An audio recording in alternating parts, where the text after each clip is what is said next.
Bonjour à tous et à toutes, bienvenue à la lecture de la Rhapsodie du jour.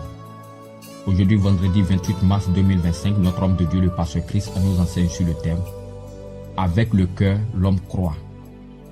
Et il tire son thème de Romains chapitre 10, le verset 10 qui dit « Car c'est en croyant du cœur qu'on parvient à la justice, et c'est en confessant de la bouche qu'on parvient au salut. » Notre homme de Dieu débute le premier paragraphe à travers cette interrogation.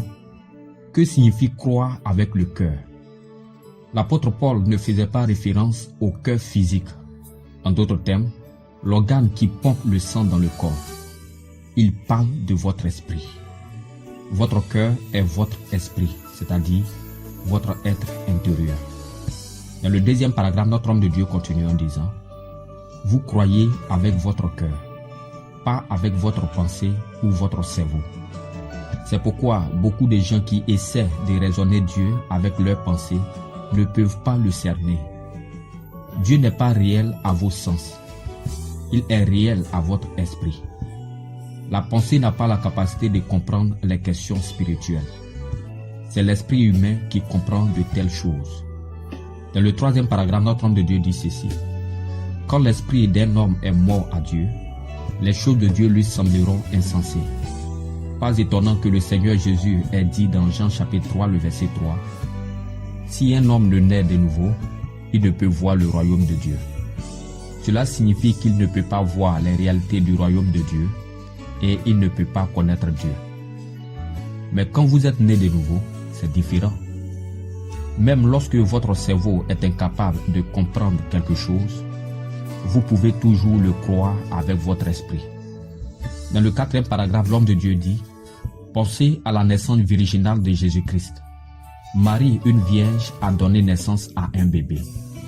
Il n'y a aucune science qui peut expliquer cela.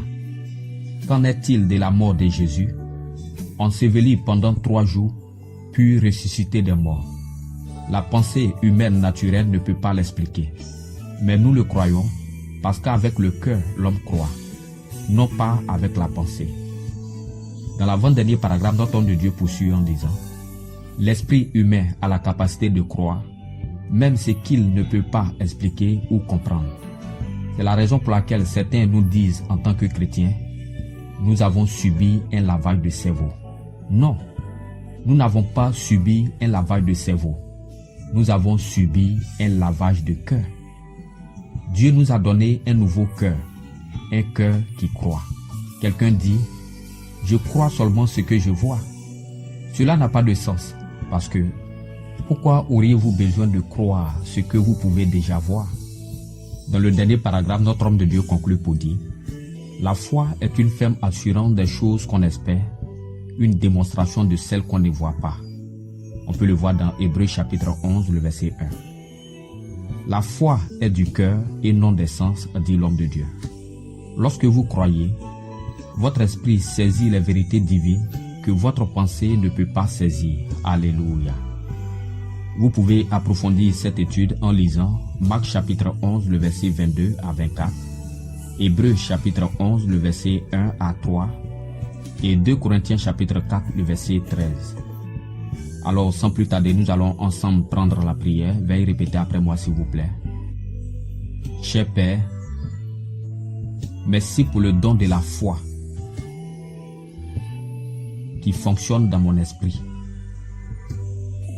Je crois et embrasse ta parole avec mon cœur. Saisissant chaque vérité divine, et elle transforme ma vie. Mon esprit est vivant pour toi et je marche dans ta gloire et ta justice aujourd'hui. Au nom du Seigneur Jésus. Amen. Merci d'avoir suivi la Rhapsodie aujourd'hui. À demain et que Dieu vous bénisse.